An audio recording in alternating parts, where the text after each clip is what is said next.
देश के आप युवाओं विपक्ष को नहीं विपक्ष समझा भी पा नहीं रहा समझा है। पा रहा है। नहीं नहीं, एक नहीं मिनट हम रोकना चाहेंगे विपक्ष कि विपक्ष नहीं विपक्ष पूरी तरीके से अगर ना समझा पा रहा होता तो फिर अभी आपने 2024 में देखा है इतना बड़ा बदलाव आया है। समाजवादी पार्टी पूरे देश की तीसरे नंबर की पार्टी बन गई है।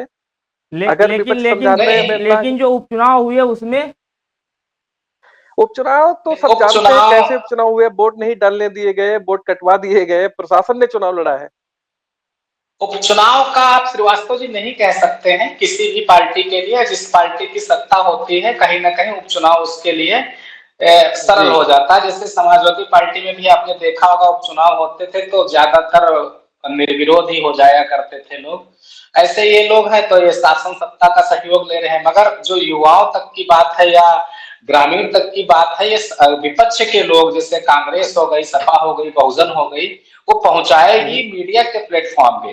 और आप जैसे ईमानदार लोग ही तो है, बाकी कुछ चैनल ऐसे हैं जो आप उनके मुखिया के माध्यम से ही चैनल चल रहे हैं, जिनके वो टीआरपी के लिए हिंदुत्व को ही दिखाएंगे, प्रयागराज को ज्यादा बढ़ा चढ़ा के दिखा दिया, नहीं दिखाया कि बिल्कुल। किस तरीके से बीपीएससी के लोग बैठे हुए थे धरने पे, नहीं दिखाया कि किस तरीके से एग्जाम फेल हो जा रहे हैं। बस आप लोगों का सहारा है विपक्ष, आप लोग सहारा है विपक्ष के लिए कि जो जी ये मीडिया नया पैनल आया है वो कहीं ना कहीं सहारा बनेगा विपक्ष यदि का। योगी आदित्यनाथ को राष्ट्रीय अध्यक्ष बनाया जाता है तो क्या क्या चुनाव पे या देश की राजनीति में क्या असर पड़ेगा? मुझे नहीं लगता है कि ज्यादा असर पड़ेगा, क्योंकि वो ऑलरेडी पहले से हिंदुत्ववादी के नेता है। और जो जगा हुआ मतलब सो चुका था समाज 22 में कुछ जगह, 24 में ज्यादा समाज जग चुका है।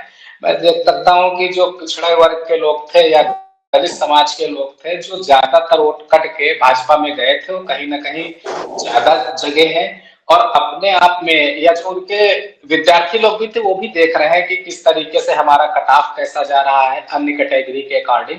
तो कहीं ना कहीं वो जागरूक हो रहे हैं और इसका परिणाम 27 में विपक्ष को अच्छा मिलने का ऐसा जो है भाजपा संभव भी है। कह रही है और अन्य लोग भी कह रहे हैं कि योगी आदित्यनाथ उत्तर प्रदेश में एक हिंदूवादी प्रखर नेता है। क्या गुजरात लॉबी इसीलिए उनके कद को कम करना चाहती है? आप किस नजर से देख रहे हैं इसको?